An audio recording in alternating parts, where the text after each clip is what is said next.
Hello बच्चों, आज हम हिंदी व्याकरण से पाठ 2 वर्ण विचार पढ़ेंगे। तो वर्ण विचार यानी फोनोलॉजी। तो ये वर्ण विचार पढ़ेंगे, ध्यान से सुने और समझे। वर्ण भाषा की सबसे छोटी इकाई है। वर्ण जो है अक्षर भाषा की सबसे छोटी इकाई है, जैसे अ, ई, उ, क, ग, च, ज आदि। तो आप देख रहे हैं इसको, वर्णों से मिलकर शब्द बनते हैं। जब हम वर्णों को जोड़ते हैं तो क्या होते हैं, वर्ण को मिलाते हैं तो क्या बनते हैं, शब्द बनते हैं। शब्दों से मिलकर वाक्य बनते हैं और शब्दों को जोड़ते हैं तो क्या बनते हैं, वाक्य बनते हैं। अब यहाँ देख लीजिए, बतख है, पानी में बतख तैर रहा है, तो कैसे हम वर्णों को जोड़ेंगे तो शब्द बनेंगे। ध्यान दीजिएगा यहाँ पे, जैसे कि यहाँ पे दिया हुआ है वो जुड़ ओ जुड़ तो जुड़ तो जुड़ ओ जुड़ ख जुड़ अ, तो क्या हो गया, ये बत्तख तथा संयुक्त है इसमें, तो बत्तख हो गया। अब यहाँ नीचे के चित्र में देखिए कमल का फूल है। तो ये कैसे हम वर्णों को जोड़ेंगे, कैसे कैसे अक्षरों को जोड़ेंगे कि हमारे शब्द बन जाएंगे। तो क जुड़ अ जुड़ म जुड़ अ जुड़ ल जुड़ अ, तो क्या बन गया, कौन से शब्द बने, कमल। तो ये आप वर्णों को जोड़े तो अक्षरों को जोड़े तो क्या बन गए, शब्द बन गए। उपरोक्त ध्वनियां ही वर्ण है। ये जो ध्वनि ही हमारी है जो वर्ण कहलाती है, वर्ण है। वर्ण आपस में मिलकर शब्द बनते हैं। वर्ण को जब जोड़ते हैं, आपस में जोड़ते हैं, जैसे यहाँ पे हमने जोड़ा तो शब्द बन गए, जैसे कि यहाँ जोड़ा है हमने तो ये शब्द बने, ऐसे जोड़ा तो हमने तो शब्द बन गए। तो क्या बोल रहा है, क्या कह रहा है, वर्ण आपस में मिलकर शब्द बनते हैं। वर्ण को जब हम आपस में जोड़ते हैं, मिलाते हैं तो क्या बनते हैं, शब्द बनते हैं, जिनका कोई अर्थ होता है, जिनका कोई अर्थ होता है, सही अर्थ होता है। अब जैसे कि हम मक्खल, तो मक्खल कमल तो शब्द हो गया, लेकिन मक्खल कोई शब्द हुआ, तो शब्द जैसे कि कोई सटीक सही शब्द बने, तो वर्णों को जोड़े तो हमारे सही शब्द बने। अब यहाँ पे देखिए परिभाषा दिया हुआ है, वह छोटी से छोटी ध्वनि जिसके खंड ना हो सके, वर्ण यानी लेटर या अक्षर कह लीजिए उसको, तो वर्ण या अक्षर कह लीजिए इसको। तो परिभाषा में है वह छोटी से छोटी ध्वनि जिसके खंड ना हो सके, वर्ण कहलाती है या अक्षर कहलाती है। अब यहाँ है वर्ण के भेद। वर्ण के भेद देखना आपको, वर्ण के कितने भेद होते हैं इसको जानना है। तो वर्णों के समूह को पहले जान लेते हैं कि वर्णों के समूह को वर्णमाला कहा जाता है। वर्णों के समूह को क्या कहते हैं, वर्णमाला कहते हैं। हिंदी वर्णमाला में दो तरह के वर्ण हैं। हिंदी वर्णमाला में कितने वर्ण हैं, दो। पहला है स्वर, दूसरा व्यंजन। पहला स्वर और दूसरा व्यंजन है, ये वर्ण की रूप है, दो है। स्वर, पहले स्वर को जानते हैं। जिन वर्णों का उच्चारण अन्य वर्ण की सहायता के बिना होता है उसे स्वर वर्ण कहते हैं। जिन वर्णों का उच्चारण बिना किसी सहायता के, बिना किसी के मिले हुए होता है उसे क्या कहते हैं, स्वर वर्ण कहते हैं। इनकी संख्या 11 है। इनकी संख्या कितनी है, 11।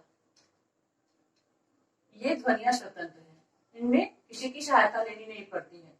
जैसे कि यही तो ये स्वर है आपके, ओ आ ई, ओ आ हसई दीर्घई उ हसौ दीर्घौ री ए ओ औ, ये आपके क्या है, स्वर है। स्वर यानी भव्य। तो ये आपके क्या हो गया, जिसमें किसी भी वर्ण की सहायता नहीं लेनी पड़ती है, ये आपके हो गए स्वर। अब ये स्वरों की मात्राएं, यहाँ स्वर की मात्राएं हैं जो कि यहाँ पे लिखे हुए हैं। जैसे अ है, अ की कोई मात्रा नहीं है। आ में, ओ में आ की मात्रा है, हर्षे की मात्रा, दीर्घे की मात्रा, हर्षो की मात्रा, दीर्घो की मात्रा, रे की मात्रा, ए की मात्रा, ए की मात्रा, ओ की मात्रा, औ की मात्रा, ये आपके मात्राएं हो गए। इसको आप लिख लेंगे, कैसे लिखेंगे अब आपको बता दे रहे हैं।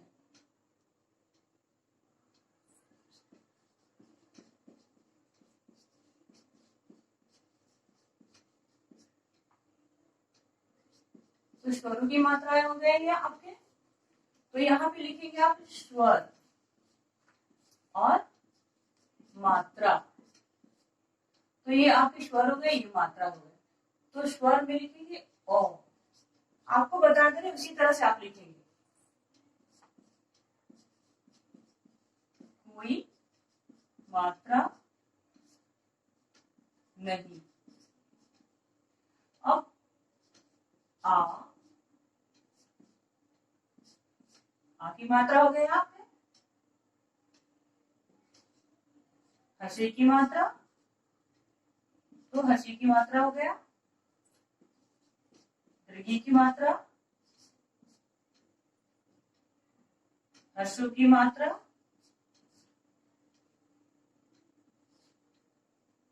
दीर्घों की मात्रा। अब यहां देखेंगे दी की मात्रा। ए की मात्रा,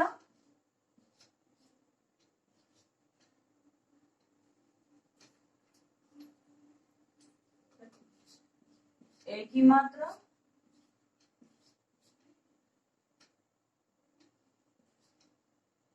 अब हो गया यहाँ पे ओ की मात्रा,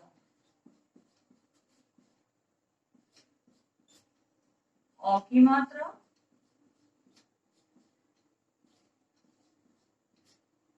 तो ये आपके मात्रा हो गए। अब इसी में आपके अनुस्वार और अनुनासिक। अनुस्वार यानी बिंदु, ये जो अनुस्वार की मात्रा दी हुई है, यहाँ पे देखेंगे प तपर सुना तंग ग, तो पतंग हो गया। यहाँ पे पतंग का चित्र भी बना है। यहाँ पे अंगूर है, तो अंगूर कैसे लिखेंगे? अपर सुना अंग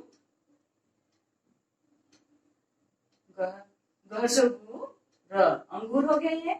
बपर सुना बन दर, बंदर। यहाँ पे ये मंदिर का चित्र है, तो जैसे कि ये है आपका, तो यहाँ पे मंदिर लिखा हुआ है, तो ये अनुस्वार की मात्रा हो गया। अनुस्वार और अनुनासिक, तो ये अनुस्वार की मात्रा है। ये चंद्र बिंदु की मात्रा जो क्या कहते हैं, उसको अनुनासिक कहते हैं। ये अनुस्वार की मात्रा कहते हैं। ध्यान दीजिएगा, ये अनुस्वार की मात्रा, यहाँ पे अनुस्वार की मात्रा है, और ये अनुनासिक यानी चंद्र बिंदु की मात्रा है। इस चंद्र बिंदु की मात्रा से हम शब्द लिखे। ये क्या चीज, किस चीज के चित्र है? आंख के। तो आप पर सुना चंद्र बिंदु आ ख। चा पर चंद्र बिंदु की मात्रा है द है, चांद। शा पर है चंद्र बिंदु की मात्रा शा, वो है, शाप हो गया। उसी तरह ऊंट, तो ये हो गया चंद्र बिंदु की, जो कि अनुनासिक कहते हैं इसको। और उसके बाद है व्यंजन। व्यंजन, अब व्यंजन जान लेते हैं। व्यंजन हमारे कौन कौन से हैं? जो वर्ण स्वरों की सहायता से बोले जाते हैं उन्हें व्यंजन कहते हैं। जो वर्ण स्वरों की सहायता, जिसमें स्वर की सहायता लेनी पड़ती है, जिसमें स्वर की सहायता से जिसको बोलते हैं, उसे क्या कहते हैं? व्यंजन कहते हैं। हिंदी वर्णमाला में 33 व्यंजन है। हिंदी व्याकरण में कितने व्यंजन है? 33। इन ध्वनियों को बोलने के लिए स्वरों की सहायता लेनी पड़ती है। जैसे क में है क जोड़ और, क हो गया। इसी तरह तो इसमें सारे जितने भी व्यंजन है उसमें स्वरों की सहायता लेनी पड़ती है। तो ये देख लीजिए आप, क ख ग घ अंग च छ ज झ ञ ट ठ ड ढ ण त थ द ध न प फ ब भ म य र ल व तलाभिष मूर्धनिष दंतिष ह। तो ये तो हो गया आपके व्यंजन। ये अन्य व्यंजन हो गया, लेकिन ये सभी व्यंजन ही है आपके। अब यहाँ पे है संयुक्त व्यंजन। संयुक्त व्यंजन छ त्र ज्ञ स्र, तो ये आपके संयुक्त व्यंजन हो गए। तो छ को जैसे छ से क्षमा, क्षण, तो यह व्यंजन है। यह व्यंजन स्वतंत्र वर्ण नहीं है, ये दो या दो से अधिक व्यंजनों के मेल से होते हैं या बनते हैं, है ना। तो ये हो गए छ, तो को जोड़ श, छ हो गया। त्र को कैसे लिखेंगे? तो जोड़ र, त्र हो गया। इसमें दोनों को मिलाकर बोलना पड़ता है। ज्ञ, ज और य को मिलाए तो ज्ञ हुआ। श और र तो श्र हो गया। तो छ से क्षण, क्षमा, त्र से पत्र, इत्र, ज्ञ से ज्ञान, ज्ञाता, श्र से श्रम, श्रमिक। तो ये जो व्यंजन है जो स्वतंत्र वर्ण नहीं है, एक दो या दो से अधिक व्यंजनों के मेल से होता है। तो आप जान गए अब तक जो सीखा। पहला है वर्ण भाषा की सबसे छोटी इकाई है, दूसरा है वर्णों से मिलकर शब्द बनते हैं, और तीसरा है वर्ण दो तरह के होते हैं, स्वर और व्यंजन। चौथा है हिंदी भाषा में 10 मात्राएं और 2 अयोग्यवान, 11 स्वर और 33 व्यंजन होते हैं। इसे आप याद कर लेंगे। अब तक जो सीखा को एकदम बिल्कुल याद करेंगे इसको, और इसको ध्यान से देखेंगे कि स्वर हमारे कौन है और कौन से हमारे व्यंजन है, और स्वर कितने हैं और व्यंजन कितने हैं। तो ये यहाँ तक आप ध्यान से देखेंगे और इसे अब तक जो सीखा को याद करेंगे। तब तक के लिए धन्यवाद।